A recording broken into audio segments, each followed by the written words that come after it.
Depending on your perspective, sometimes the limitations of generative AI outweigh the capabilities. I'm Lindsay, I'm a librarian here at the university, and I want to take you through some limitations to consider when you think about if you want to use a generative AI tool. One of the things we see the most in the news and hear about and experience as we use generative AI tools is this idea of hallucinations or factual inaccuracies in the output from the tool.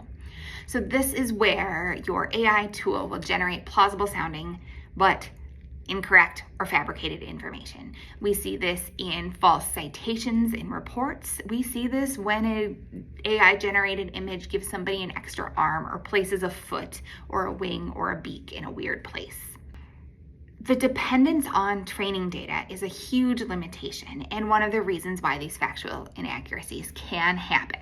So the performance of the AI tool or the output in question is limited by the quality, the quantity, and the diversity of the data that it was trained on.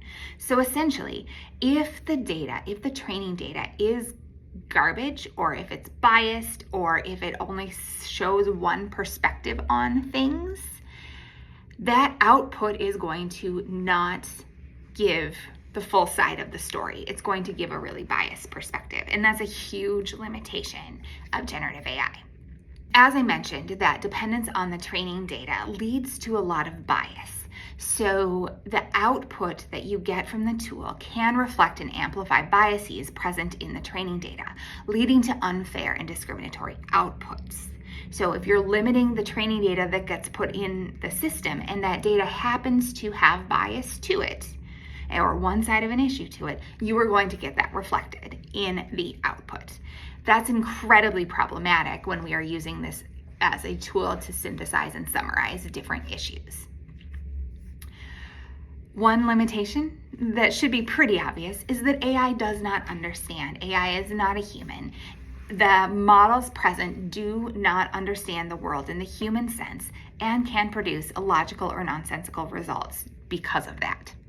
And that leads to a lot of ethical concerns. So everything from misinformation, again, those hallucinated citations, that biased output, the deep fakes, so really realistic looking videos or audios that sound like an actual person, the copyright issues present, the job displacement that some folks are experiencing, and the potential for misuse are all huge ethical concerns when using generative AI. Due to your role as a student, as well as the role of faculty and researchers at the university, you may be required to limit AI use because of academic integrity policies. So there should be statements in your syllabus or on the student conduct code that talk about what AI can be used for. It's also important to consider the environment and the environmental considerations when talking about limitations. So the energy consumption required for training these models requires an immense amount of energy.